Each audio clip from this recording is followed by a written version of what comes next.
नमस्कार, मी प्रशांत सागवेकर. साम संजीवनी या कार्यक्रमात आपलं मनापासून स्वागत. आज आपण चर्चा करतोय लठ्ठपणा आणि श्वसनाचा त्रास या विषयावर आणि यावर मार्गदर्शन करण्यासाठी आज आपल्या सोबत आहेत bariatric surgeon doctor Manish Motwani. आपण सरांचं स्वागत करूया. सर, कार्यक्रमात मनापासून स्वागत. कार्यक्रमाला सुरुवात करायची आहे, मात्र त्याआधी आपण सरांची थोडक्यात ओळख करून घेऊया. डॉक्टर मनीष मोटवानी हे बेरियाट्रिक वेट लॉस सर्जरीचे सर्जन आहेत. तसंच त्यांनी सिंगापूर येथून ॲडव्हान्स लेप्रोस्कोपिक सर्जरीचा डिप्लोमा पूर्ण केला आहे. ब्रुज ब्रुसेल्स आणि लिओन फ्रान्स इथं लेप्रोस्कोपिक वेट लॉस सर्जरीची फेलोशिप त्यांना मिळाली आहे.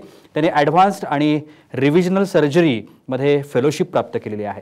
बेसिक आणि ॲडव्हान्स लेप्रोस्कोपिक सर्जरी या विषयासाठी राष्ट्रीय आंतरराष्ट्रीय पातळीवर प्राध्यापक प्रशिक्षित ते आहेत. त्यांनी गेल्या 20 वर्षांमध्ये लठ्ठपणा दूर करण्याच्या हजारो शस्त्रक्रिया केलेल्या असून लोकांचं दैनंदिन जीवन सुसह्य आणि आनंदी बनवलेलं आहे. विविध प्रादेशिक आणि राष्ट्रीय दूरदर्शन वृत्तवाहिन्या तसंच आपली त्या ठिकाणी त्यांनी उपस्थिती लावलेलीच आहे. त्याच पद्धतीनं विविध वृत्तपत्रांमधून त्यांनी 100हून अधिक लेख देखील लिहिलेत. Centre of excellence in bariatric surgery या आस्था हेल्थ केअरचे ते संस्थापक आणि संचालक आहेत. इंटरनॅशनल एक्सलन्स फेडरेशनकडून त्यांचा बहुमान देखील झालेला आहे. मुंबईतल्या फक्त 2 डॉक्टर्सना आणि हॉस्पिटल्सना हा प्रथितयश बहुमान मिळालेला आहे आणि संपूर्ण भारतात केवळ 10 जण आहेत. चला तर मग आजच्या कार्यक्रमाला सुरुवात करूया. सर, पुन्हा एकदा स्वागत कार्यक्रमामध्ये. लठ्ठपणा आणि श्वसनाचे त्रास या 2 गोष्टींचा परस्पर संबंध असतो का आणि तो कशा पद्धतीचा असतो? बघा, लठ्ठपणा एक आजार आहे आणि लठ्ठपणा 100 वेगळ्या आजारांचा मूल कारण आहे. बरोबर. जेव्हा लठ्ठपणा येतो स्वतःबरोबर भरपूर आजार घेऊन येतो. तसंच एक आजार आहे श्वास घेण्यात त्रास. आणि ह्या व्हायचे कारण काय आहे? नॉर्मली जेव्हा आपण श्वास घेतो तर आपले फुफ्फुस असतात ते फुगतात आणि शरीराला ऑक्सिजन मिळतो. आणि जेव्हा आपण हवा सोडतो ते आपले फुफ्फुस नॉर्मल जागेवर येतात आणि हवा शरीरातून बाहेर निघते. तर हा प्रोसेस आपल्या शरीरासाठी खूप इम्पॉर्टंट आहे. आपल्याला जिवंत ठेवण्यासाठी किंवा आपल्याला जिवंत ठेवण्यासाठी हे आपल्यासाठी खूप इम्पॉर्टंट आहे. जेव्हा आपल्या शरीरात वजन वाढतो, चरबी वाढते, तर ही चरबी भरपूर जाग्यांवर वाढते. मानेमध्ये वाढते, छातीत वाढते, पोटात वाढते आणि त्यामुळे आपल्या फुफ्फुसला किंवा शरीराला ते लंग्सला पूर्ण एक्सपांड व्हायला जागा मिळत नाही आणि त्या रिस्ट्रिक्शनमुळे सुद्धा आपल्याला श्वास घेण्यात त्रास होतो आणि ब्रेथलेसनेस होऊ शकते. नक्की. सर, थोडं अंतर चाललं तरी काही जणांना श्वसनाचा त्रास होतो. म्हणजे अगदी धापा टाकल्यासारखं होतं, अगदी थोडक्यात चालल्यानंतर सुद्धा. मग हा जो काही त्रास होतो हा लठ्ठपणामुळे होतो असं आपल्याला म्हणता येतं का? बघा, जेव्हा लठ्ठपणा होणार तर आपल्याला आपलं शरीर वाढतो. म्हणजे समजा आपल्या फुफ्फुसला 70 किलोचं शरीरला ऑक्सिजन देण्याची क्षमता आहे आणि आपल्या हार्टला 70 किलोचा शरीराला रक्त देण्याची क्षमता आहे. तर जेव्हा आपला वजन 70पेक्षा 110 किंवा 120 किंवा 140 किलो होऊन जातो तर लंग्सला आणि हार्टला म्हणजे हृदयाला आणि फुफ्फुसला ओव्हरटाईम करावा लागतो फक्त शरीराची डिमांड्स पूर्ण करण्यासाठी.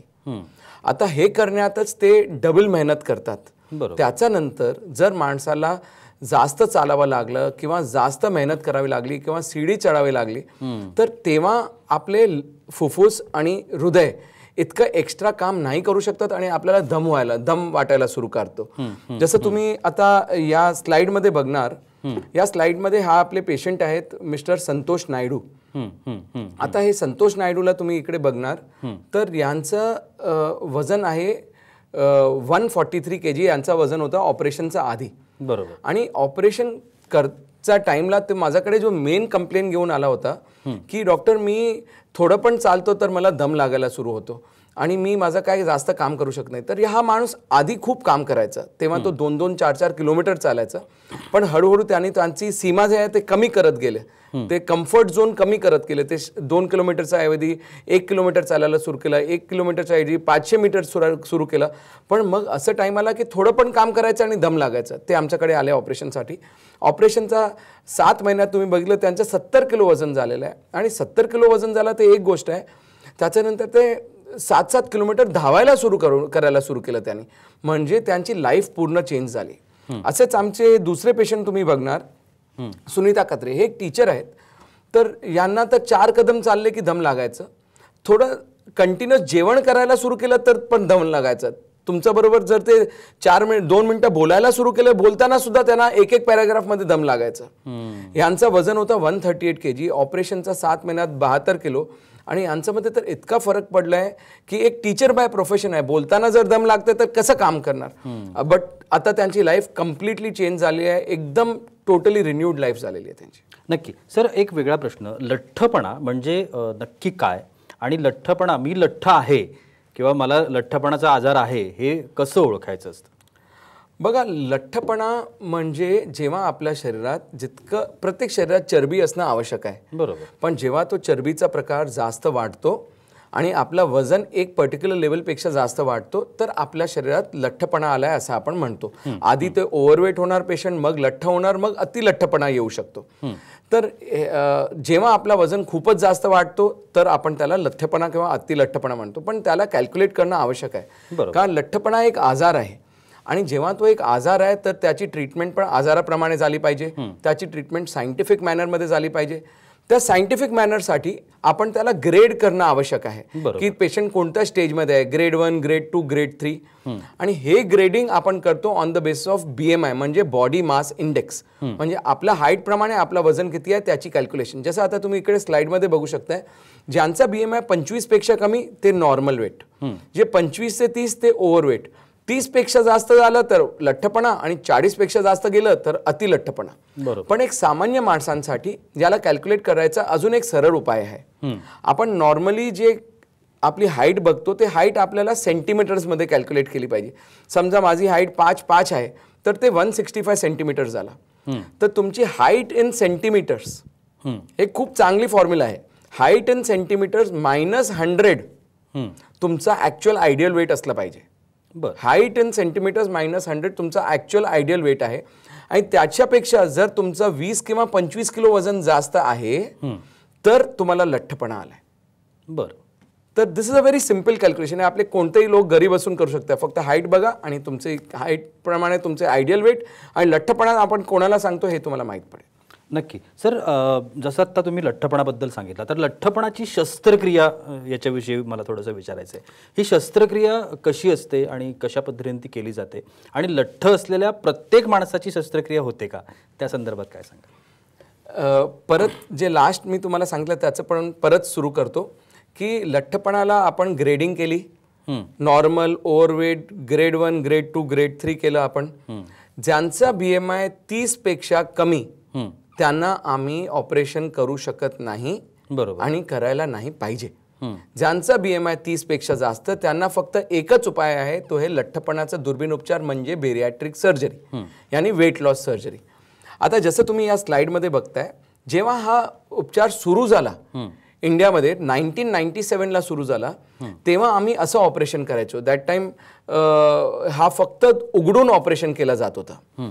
पण आता आपण हा ऑपरेशन दुर्बीणने करतो, लॅप्रोस्कोपीने करतो, जिकडे आम्ही 4 किंवा 5 लहान होल बनवून त्याच्यामधून ऑपरेशन करतो. पण आता अजून नवीन उपचार झालेला आहे, ज्याच्यामध्ये आम्ही बेंबीमध्ये फक्त एक होल बनवून आम्ही ऑपरेशन करू शकतो, ज्याच्याने हे पूर्ण दुर्बीण उपचार होणार. आता दुर्बीण उपचारमध्ये काय करतो ते मी तुम्हाला सांगतोय, पण आधी उघडून करायचं, आता उघडून बंद झालेलं आहे. मग लॅप्रोस्कोपिक, जिकडे 4 किंवा 5 होल, आणि मग आता जे नवीन झालेलं आहे, ज्यांना जास्त लोकांना सांगायचं नाही की आमचं ऑपरेशन झालेलं आहे, ते आम्ही बिंबीमध्ये करतो, ते स्कार सुद्धा दिसत नाही. आता हा ऑपरेशन रेग्युलर लॅप्रोस्कोपीमध्ये पण आपण करू शकतो, आम्ही रोबोटिक पण करू शकतो. पण याचे ऑपरेशन कोणते कोणते होतात हे तुम्हाला आता स्लाइडमध्ये बघू शकणार. 3 प्रकारचे मेन ऑपरेशन असतात: laparoscopic sleeve gastrectomy, laparoscopic gastric bypass आणि मिनी गॅस्ट्रिक बायपास. आता याच्यामधून सगळ्यात जो कॉमन आहे तो आहे स्लीव्ह गॅस्ट्रेक्टमी, ज्याच्यामध्ये आपण जठराची साईज कमी करतो एक स्लीव्ह सारखं, आणि आपण आपलं जेवण करायची कॅपॅसिटी कमी करतो. याच्यावर मी तुम्हाला एक लहान व्हिडिओ दाखवणार आहे. पण याच्यापेक्षा नंतर एक जे दुसरी सर्जरी आलेली आहे, हे मिनी गॅस्ट्रिक बायपास आहे. तर एक दुसरी जी सर्जरी आहे ते हे गॅस्ट्रिक बायपास, ज्याच्यामध्ये आपण सर्जरीमध्ये जठराची साईज कमी करतो आणि इंटेस्टाईन म्हणजे आतडीचं थोडं रिरूटिंग करतो. तर जेवण पण कमी जाणार, आणि जो जेवण जाणार पूर्ण ॲब्झॉर्ब नाही होणार, पूर्ण डायजेस्ट नाही होणार. आता हा नवीन प्रकार जे सुरू झालेला आहे ते मिनी गॅस्ट्रिक बायपास, ज्याच्यामध्ये आपण साईज कमी करतो आणि आपण जेवण करायचं जे पूर्ण ॲब्झॉर्प्शन पण कमी करतो, आणि याच्यामध्ये भरपूर डायबिटीसचा पेशंटला भरपूर फायदा झालेला आहे, ज्याच्यामध्ये वजन तर कमी होतं, याच्याबरोबर डायबिटीस सुद्धा कमी होणार. आता स्लीव्ह गॅस्ट्रेक्टमी सर्जरी मी तुम्हाला फक्त एक डेमॉन्स्ट्रेशन दाखवतोय. या सर्जरीमध्ये आपण 4 किंवा 5 लहान होल बनवणार. याच्यामधून माझे लॅप्रोस्कोपीचे ट्रोकार जातात आणि या ट्रोकारमधून माझे लांब आणि पातळ बारीक इन्स्ट्रुमेंट जातात आणि मग एका होलमधून माझा टेलिस्कोप आत जातो. तो टेलिस्कोप कॅमेराला अटॅच असतो. कॅमेरा टीव्हीला, मी टीव्हीमध्ये बघून ऑपरेशन करतो. जसं टेलिस्कोप आत गेलं तर आपल्याला हा जठर नजर येतो. लहान ती लहान गोष्ट 10 गुणा जास्त मोठी दिसणार, म्हणजे ऑपरेशनची बारीकीत खूपच वाढून जाते. आता तुमचं हाईट प्रमाणे तुमचं वजन किती असलं पाहिजे, त्या वजनासाठी किती जेवण गेलं पाहिजे, किती विटॅमिन गेलं पाहिजे, किती प्रोटीन गेलं पाहिजे, किती हॉर्मोन सिक्रेट झालं पाहिजे, किती हळूहळू वजन कमी झालं पाहिजे, हे सगळं कॅल्क्युलेट केल्यानंतर आपण जठरेला 2 भागेत सेपरेट करतो. जो लेफ्टला भाग आहे तो तुमचा ॲक्च्युअल ओरिजिनल भाग आहे, त्याला आपण शरीरातच ठेवणार. जो राईटचा भाग आहे तो तुमचा नाहीच होता, तो वाढलेला आहे, फुगलेला आहे, त्याला आपण त्याच लहान होलमधून काढून घेतो. एकदा तो भाग काढून निघून गेला मग हा आपला जठर राहणार. त्याच्यामध्ये तितकंच जेवण जाईल जितकी भूक आहे, जितकी ताकद पाहिजे. जसं आपल्या शरीरात वजन हळूहळू कमी होणार आणि आपल्या शरीरात कधी कोणत्या गोष्टीची कमजोरी नाही येणार. निश्चितपणानं खूप छान असं मार्गदर्शन लठ्ठपणावरती आणि लठ्ठपणाच्या या आजारामुळे कशा पद्धतीनं आपण सगळेजण बेजार झालेलो असतो किंवा समस्यांमध्ये असतो, अडचणींमध्ये असतो आणि मग त्याच आजारांना धरून दुसरे आजार आपल्या शरीरामध्ये निर्माण होऊ शकतात आणि ती भीती आपल्या सगळ्यांना असते. त्याच्यामुळे याच्यावरचे जे काही ठोस उपाय आत्ता सर सांगतायत त्या संदर्भातलं मार्गदर्शन तुम्हाला हवं असेल तर तुम्ही आस्थाला नक्कीच संपर्क करू शकता, ज्यांचे नंबर आत्ता टीव्ही स्क्रीनवरती निश्चितपणानं सुरू आहेत. अजूनही खूप सारे प्रश्न आहेत मनामध्ये, ते सरांना विचारायचे आहेत, पण तुर्तास वेळ होते एका छोट्याशा विश्रांतीची. कुठेही जाऊ नका, पाहत रहा साम संजीवनी.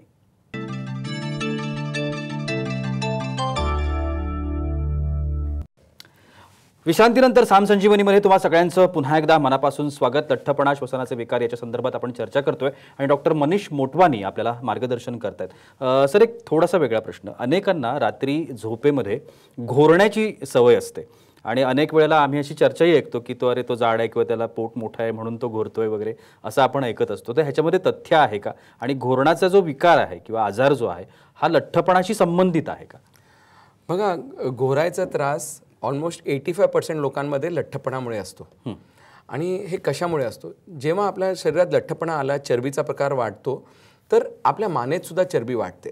मानेतून जेव्हा जिकडे आपली श्वासनळी जाते त्याच्या बाजूला चरबी इतकी येऊन बसते की जेव्हा आपण झोपतो ती चरबीमुळे ती श्वासनळी दाबली जाते.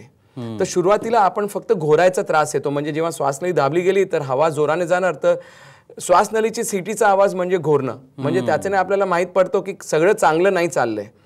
आणि जेव्हा तो जास्त दाबली गेली तर आपल्याला झोपेतून उठावं लागतो. तर असे भरपूर लोक असतात, त्यांना असं वाटतंय की मी रात्री झोपेतून उठतो लघवी करण्यासाठी. ते लघवी करण्यासाठी उठत नाही, त्यांना झोपेत श्वास घ्यायला त्रास होतो त्यामुळे ते उठतात आणि मग ते जाऊन परत झोपतात आणि मग त्यांना झोप येऊ शकते.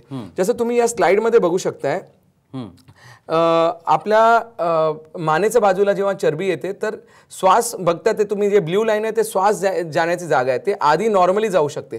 पण जसं आपला चरबी वाढत गेली तर ती जागा आपली कमी होत जाते आणि मग आपल्याला घोरायचा त्रास किंवा झोप नाही येण्याचा त्रास सुरू होतो. असं तुम्ही हे गोष्टी आपले एक पेशंट आहे लक्ष्मण पाटील, त्यांचाच तोंडी ऐकू शकताय की त्यांना याचा कसं त्रास होता आणि कसं त्यांना फायदा झाला याच्यामधून. नक्कीच लक्ष्मण पाटील यांची ही प्रतिक्रिया आहे, ती आपण ऐकूया. मैंने 10 महीना पहले बैरेट्रिक ऑपरेशन किया. ऑपरेशन करने के पीछे का कारण ही ऐसा था क्योंकि मैं पिछले 10-12 साल से वेट लॉस के लिए बहुत ट्राई किया. 10-15 लाख रुपए मैंने ऑलरेडी खर्चा कर दिया, लेकिन कहीं मुझे तसल्ली नहीं मिली. वेट तो कम नहीं हुआ, अलग अलग डिसीज मुझे शुरू हो गए. डायबिटीज मुझे चालू हो गया, उसके बाद बीपी का पेशेंट में बन गया. स्लीप अपनिया का सबसे बड़ा प्रॉब्लम था मेरे लिए, क्योंकि मैं रात भर सो नहीं पाता था और दिन में काम के टाइम पे मैं सोता था, थोड़ा समय मिला तो ऑफिस में भी सोता था. ये सब ड्रॉबैक के लिए एक दिन मैंने जब मनीष सर को सुना टीवी के ऊपर, तो मैंने चाहा कि एक बार आके मैं सर को मिलूं और मैं आस्था हेल्थ केयर सेंटर में आया.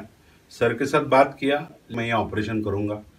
ऑपरेशन करने के बाद चौथे दिन जब मैं हॉस्पिटल से निकला तो 150 किलोमीटर ऑलमोस्ट मैं गाड़ी चलाते हुए गया. और गाड़ी चला के गया, ये तो अद्भुतपूर्ण था क्योंकि कोई मान नहीं सकता ये चीज़ को. रात को मैं शांति से सो सकता हूँ और मेरा जो सोरिन का आवाज़ के चलते घोरने का जो आवाज़ आ रहा था वो भी बंद हो गया है. ये सब के ऊपर जब ये पिछले 10 महीने का अगर देखेंगे तो मैंने विदेश टूर भी किया, मैंने 520 पायरी भी चढ़ के गया और अभी तक मैंने 45 केजी वजन लॉस कर लिया है। अगले 8-9 महीने में और मुझे 30 केजी करना ही है। उसके लिए मुझे आदरणीय मनीष सर का सहकार्य कोऑपरेशन मिल रहा है और डेफिनेटली मैं चाहूँगा कि ये मेरे लिए सबसे बड़ा अद्भुतपूर्ण काम हुआ। धन्यवाद। निश्चितपणाने ही प्रतिक्रिया आता आपण ऐकली, अतिशय बोलकी अशी प्रतिक्रिया आपल्याला म्हणता येईल. सर, लठ्ठपणामुळे दुसरे आणखीन कसले आजार होऊ शकतात का? बघा, लठ्ठपणा मोठा आजार आहे आणि त्याच्यामुळे कोणाला डायबिटीज म्हणजे मधुमेह, ब्लड प्रेशर, इनफर्टिलिटी म्हणजे वंध्यत्व, हार्टचा त्रास, गॉल ब्लॅडरचा त्रास, गुडघेदुखीचा त्रास, असे भरपूर त्रास होऊ शकतात. पण हे त्रास जे आहेत हे तुम्ही पेशंटचाच तोंडी ऐकलं तर तुम्हाला जास्त माहीत पडेल की पेशंट्सला याचे काय काय त्रास होते आणि त्यांना लठ्ठपणाचा दुर्बीण उपचार केल्यानंतर याच्यामध्ये कसा फरक पडलाय. नक्की ऐकूया आपण ही प्रतिक्रिया.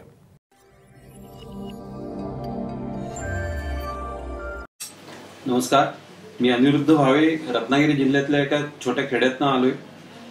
मला पूर्वी खूप वजनाचा त्रास होता. 117 किलो वजन होतं माझं आणि याच्यावरती उपाय मी शोधत होतो. त्यावेळेला मला आस्था हॉस्पिटलचे डॉक्टर मनीष मोटवानी यांच्याबद्दल माहिती मिळाली. मी डॉक्टर सरांकडे आलो. त्यांनी मला बॅरेट्रिक सर्जरीबद्दल माहिती दिली आणि मग मी ऑपरेशन करण्याचा निर्णय घेतला. ऑपरेशन करण्यापूर्वी अनेक वेगवेगळ्या प्रकारचे आजार मला होते, परंतु मी ऑगस्ट महिन्यामध्ये ऑपरेशन केलं त्यावेळी 117 किलो वजन होतं. आज 5 महिने झालेले आहेत, माझं वजन 86 किलो झालेलं आहे. ऑपरेशन करण्याच्या आधी मला डायबिटीस होता, आता मला डायबिटीस नाही. ऑपरेशन झाल्या दिवसापासून मी डायबिटीसची गोळी घेतलेली नाही. ऑपरेशन करण्याच्या आधी मला प्रेशरचा त्रास होता, आता मला प्रेशर नाही. मला निद्रानाशाचा विकार होता, आता मी पूर्णपणे शांतपणे झोपतो. मी घोरायचो पूर्वी झोपेमध्ये, आता मला कुठल्याही प्रकारचा घोरण्याचा त्रास नाही. चालताना पूर्वी दम लागायचा मला, आता मला कुठल्याही प्रकारचं दमायला होत नाही. पूर्वी मी जीन्सची पॅन्ट आणि टी शर्ट घालू शकत नसे आणि तेही माझं स्वप्न पूर्ण झालेलं आहे आणि आता तुम्ही बघताय मी जीन्सची पॅन्ट आणि टी शर्ट घातलंय. हे ऑपरेशन केल्यामुळे मला खरंच खूप आणि खूपच फायदा झालेला आहे. त्यामुळे थँक्यू डॉक्टर मनीष सर आणि थँक्यू आस्था हॉस्पिटल. मी राजाभाऊ कापसे, नगर जिल्ह्यामध्ये राहणार आहे. माझं वजन वाढलं, मला चालता येत नव्हतं, एवढं वजन वाढलं. माझे 107 किलो वजन वाढलं आणि मी अनेक हॉस्पिटलमध्ये, त्याच्यामुळे मला आजार भरपूर झाले. ब्लड प्रेशर झालं, शुगर झाली आणि एक ऑक्सिजन घेण्यासाठी मला एक मशीन लावावं लागत होते तोंडाला. पण मी नेटवरती बघितलं आस्था हॉस्पिटल, डॉक्टर मनीष मोटवानी यांचं नाव पाहून मी यांच्या हॉस्पिटलमध्ये आलो आणि स्टेटमेंट तिथं मी त्यांच्याशी कन्सल्टिंग केली आणि बघितलं तर खरोखर एकदम चांगलं आणि एवढं म्हणजे जसं मला पाहिजे होतं. का की विदेशामध्ये हे सगळे असे ऑपरेशन होतात. 107 किलो मधून 81 किलो वजन, म्हणजे आज एवढं वजन कमी झालं माझं आणि मला फार आज एवढा आनंद होतो. माझे आज सर्व आजार निघून गेलेले आहेत, मला कुठलाही आजार नाही. आज मी राजकारणामध्ये आज मी फुल फिरू शकतो आणि खरोखर आस्था हॉस्पिटलचे मी आभार मानतो. डॉक्टर मनीष मोटवानी यांचे पण सुद्धा आभार मानतो की सगळे श्रेय मी त्यांना देतो. परत मी माझ्या वयाच्या 18 वर्षासाठी, म्हणजे जसा मी आज पूर्वी दिसत होतो, आज मी वयाच्या 18 वर्षासारखा एकदम चांगला आणि तरुण, म्हणजे आज मी 4 ते 5 किलोमीटर 7 किलोमीटर स्वतः चालतो. मला काहीच वाटत नाही आणि कुठलाही आजार नाही मला. आणखीन एक प्रतिक्रिया आपण ऐकली. सर, लठ्ठपणाची शस्त्रक्रिया आपण आता जी म्हणतोय त्याच्यामध्ये आपलं जे आयुष्य आहे, म्हणजे शस्त्रक्रियेनंतरचं जे आयुष्य आहे त्याच्यामध्ये काही फरक पडतो का आणि व्यक्तिमत्वात काही फरक पडतो का? बघा, लठ्ठपणा फक्त शरीरात किंवा आपल्या मेडिकल प्रॉब्लेम्स क्रिएट करत नाही, सायकोलॉजिकल प्रॉब्लेम्स पण क्रिएट करतो. माणसांचा कॉन्फिडन्स कमी होऊन जातो, त्यांचा परफॉर्मन्स कमी होऊन जातो, त्यांची प्रोडक्टिव्हिटी कमी होऊन जाते, कामावर पण त्याचा असर पडतो आणि त्यांचा कॉन्फिडन्स खूप कमी होऊन जातो. जसं तुम्ही या पिक्चरमध्ये इकडे बघताय या स्लाइडमध्ये, हे आमची पेशंट होती बेला आशार. त्यांचं वजन ऑपरेशनच्या आधी होतं 112 किलो. हे खूप आउटगोईंग लेडी होती, पण वजनेमुळे आता घरी बसायला सुरू केलं, जास्त बाहेर जायचं नाही आणि त्यांच्यामध्ये भरपूर कॉन्फिडन्स डेफिसिट झाला. पण तुम्ही बघू शकता की ऑपरेशनच्या नंतर वजन कमी झालं तर त्यांना किती फरक पडला असेल शरीरात आणि त्यांच्या कॉन्फिडन्समध्ये. तसंच हे आमचे पेशंट आहेत नरेंद्र बला. यांना डायबिटीज, ब्लड प्रेशर, हार्टचे त्रास, सगळे त्रास.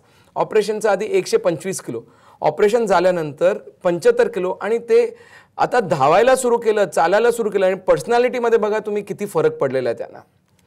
तसंच ही पेशंट सरला ठक्कर, ती ब्युटिशियन बाय प्रोफेशन होती, पण त्यांना बघून सगळे लोक सांगायचे जर तुम्ही स्वतःची काळजी घेऊ शकत नाही, आमची काय काळजी घेणार. तुम्ही त्यांची पर्सनॅलिटीमध्ये बघा किती फरक पडलेला आहे आणि आता त्यांच्या कामावर किती परिणाम झाला असेल ते पण तुम्ही बघू शकताय.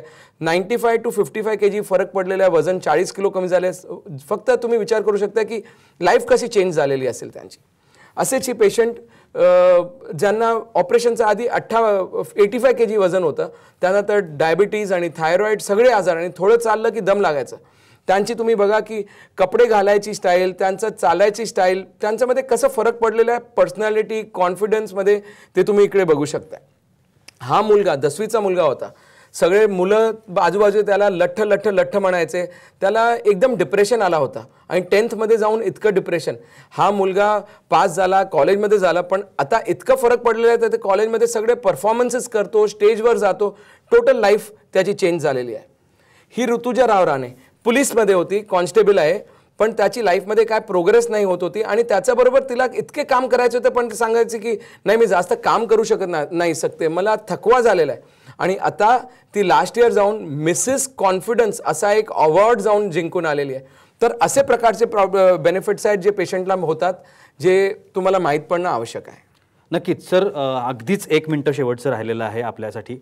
जाता जाता आपल्या प्रेक्षकांना तुम्ही काय संदेश द्याल? बघा, लठ्ठपणा एक आजार आहे आणि कोणत्याही वयात तरुण मुलं सुद्धा हे ऑपरेशन करू शकतात. हे एकदम सेफ आहे आणि वयस्कर सुद्धा करू शकतात. याच्याने वजन तर कमी होणार, पण त्याच्याबरोबर वजनेबरोबर आलेले आजार सुद्धा कमी होतात. याच्यामध्ये जर यंग तरुण आणि तरुण मुलं आणि मुली ऑपरेशन झाले तर याच्यामध्ये त्यांना पुढे जाऊन लग्नात किंवा संबंध ठेवण्यात किंवा मूल होण्यात कोणत्याही गोष्टीमध्ये कधी त्रास होत नाही. आणि हा ऑपरेशन कोविडमध्ये पण आम्ही भरपूर केलेले आहेत. आम्ही खूप प्रिकॉशन्स पण घेतो. तर कोविडचा टाईमसुद्धा आपण हे ऑपरेशन्स केलं तर पेशंटला काही त्रास नाही. आणि या पेशंटमध्ये आम्ही एक सेपरेट शिबिर ठेवलेलं आहे.